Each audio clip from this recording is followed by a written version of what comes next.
At the beginning of Star Wars, The Old Republic, when we were building it, or coming up with the initial design, we had to decide which planets we were going to put in that were from Star Wars Knights of the Old Republic. Taris would be a really cool planet to put in there because it was totally destroyed in the first game. When we decided to destroy Taris in Knights of the Old Republic, we did so because we felt we really needed an impactful moment from the main villain of the game. So Malak had to come across as someone despicable. We cannot risk her escaping Taris. Destroy the entire planet. We thought the best way to do that was to give you this world that you had experienced and discovered and come to love, and then have him destroy it right in front of you.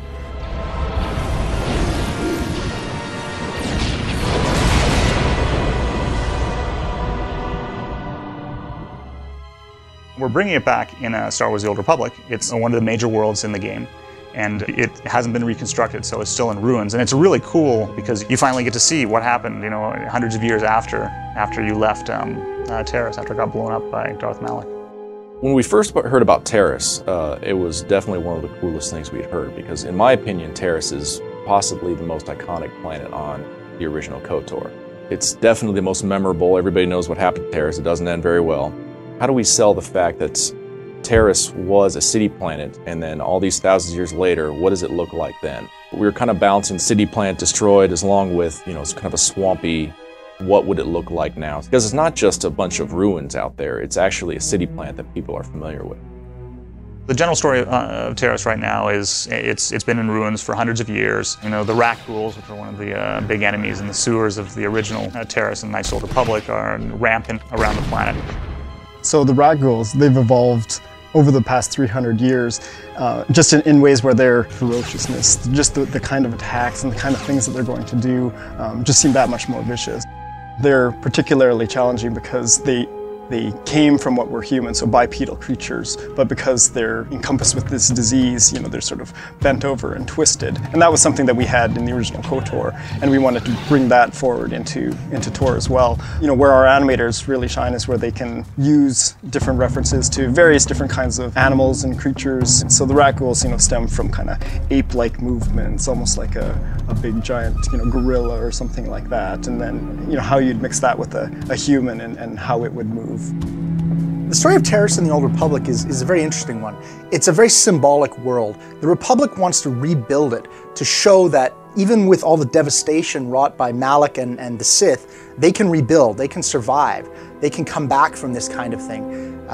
Conversely, of course, the Imperials don't want them to rebuild. They don't want to have this evidence that the Republic is strong enough to come back from this kind of devastation. The original plan for Taris was to have a giant swamp, but once we actually started blocking Taris out, we really started to push what we could do with the verticalness. And then everybody saw it, like, oh my God, that looks great. And so we just kept going and going and more. And eventually we got to where everybody saw it and they're like, wow, that's definitely Taris. Taris is one of the more interesting worlds in the Old Republic, not just because it's, you know, an old world from Knights of the Old Republic, but also because it's a type of world that hasn't been explored in video games very often, which is this huge Coruscant-like or, you know, metropolitan-like city that's been completely wiped out. So you have all these huge skyscrapers that have been destroyed and toppled, and you have these incredible vistas, you have these incredibly unique areas to explore.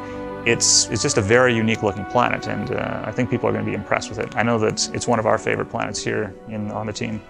One of the great things about the original Knights of the Old Republic games was players were able to make an impact on the Star Wars galaxy. They were able to leave their mark on this wonderful setting. And in the Old Republic MMO, we're trying to make sure we recapture that spirit, that importance of the player. So whether you're a Republic faction or an Imperial player, you are going to get a chance to make a real difference. You get to determine what is going to happen to this world, and it will be reflected in what happens in the game. Your choices actually make a difference.